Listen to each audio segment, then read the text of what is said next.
Hello viewers, नमस्ते and welcome back to my channel. आज इस वीडियो में हम सीखेंगे कि नेकेट केक किस तरह से बनाया जाता है और सीखेंगे स्ट्रॉबेरी फिलिंग किस तरह से बनाया जाता है, जिसे आप आसानी से अपनी केक के लिए यूज़ कर सकते हैं और इससे आप अपनी फ्रॉस्टिंग भी रेडी कर सकते हैं by adding this into your butter cream और व्हिप्ड क्रीम। तो चलिए रेसिपी स्टार्ट करते हैं। तो सबसे पहले हम बना लेंगे स्ट्रॉबेरी फिलिंग। तो स्ट्रॉबेरी फिलिंग बनाने के लिए आपको सबसे पहले ले लेना है फ्रेश स्ट्रॉबेरीज़। इसको धो करके आपको काट लेना है और काटने के बाद आप इसे साइड में रख लीजिए।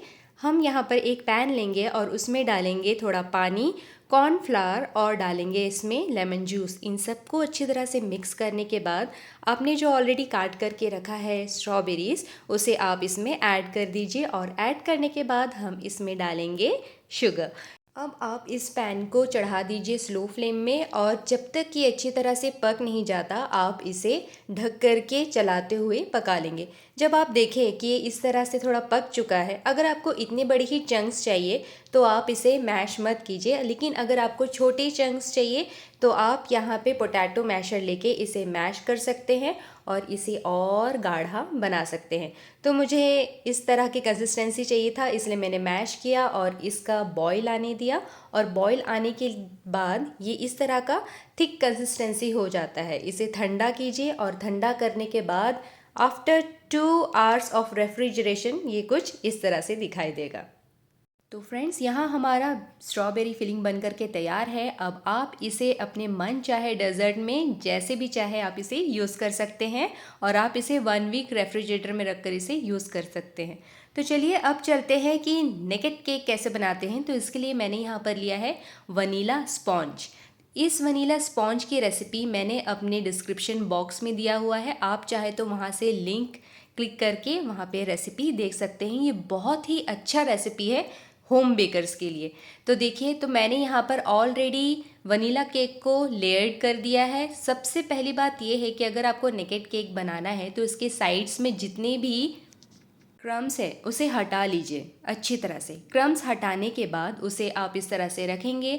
अपना favourite syrup, this is a simple sugar syrup I am using here, उसको मैं डालूंगी थोड़ा सा मॉइस्ट करने के लिए और उसके बाद मैं यहाँ पर चॉकलेट गनाश अप्लाई कर रही हूँ। एक thin layer of chocolate ganache डालने के बाद मैं साइड पे ऐसे जो मैंने साइड पे लेयर दिया हुआ है और उसके बाद मैं बीच में अपना फ्रेश स्ट्रॉबेरी फिलिंग मैं इसमें डाल रही हूँ और उसके बाद सेम लाइक जैसे मैंने पहले किया था, साइड्स इसके अच्छी तरह से क्रम्स झाड़ दीजिए और उसके बाद अपना सेकेंड लेयर रखिए।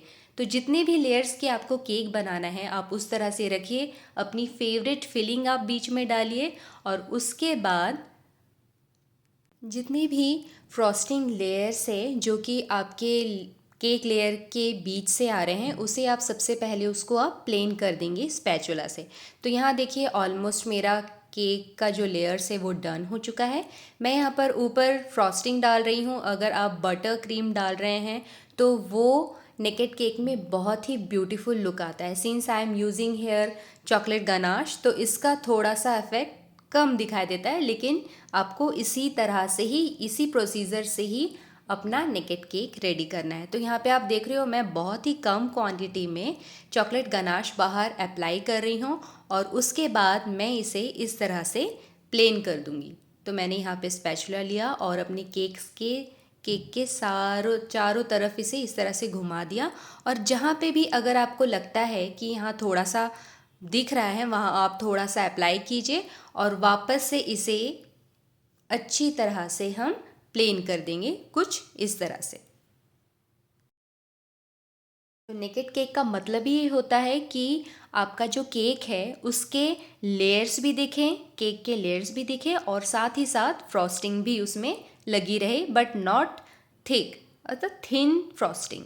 तो इस तरह से फ्रॉस्टिंग पूरी तरह से लग चुकी है, प्लेन हो चुकी है। अब आप इसको मन चाहा डेकोरेशन दे सकते हैं। तो मैंने यहाँ पर चॉकलेट के ड्रिप्स डाले हैं। जो चॉकलेट गनाश है उसी को मैंने थोड़ा पतला किया, मतलब उसमें और 1 स्पून मैंने क्रीम डाल दिया और थोड़ा उसे माइक्रोवेव में पॉपअप कर लिया, जिसकी वजह से उसका थिन थोड़ा कंसिस्टेंसी हो गया। उसके बाद मैंने इसे ड्रिप किया है, उसके ऊपर मैंने गोल्ड डस्ट किया है और उसके बाद मेरे केक का लुक हो गया है ये।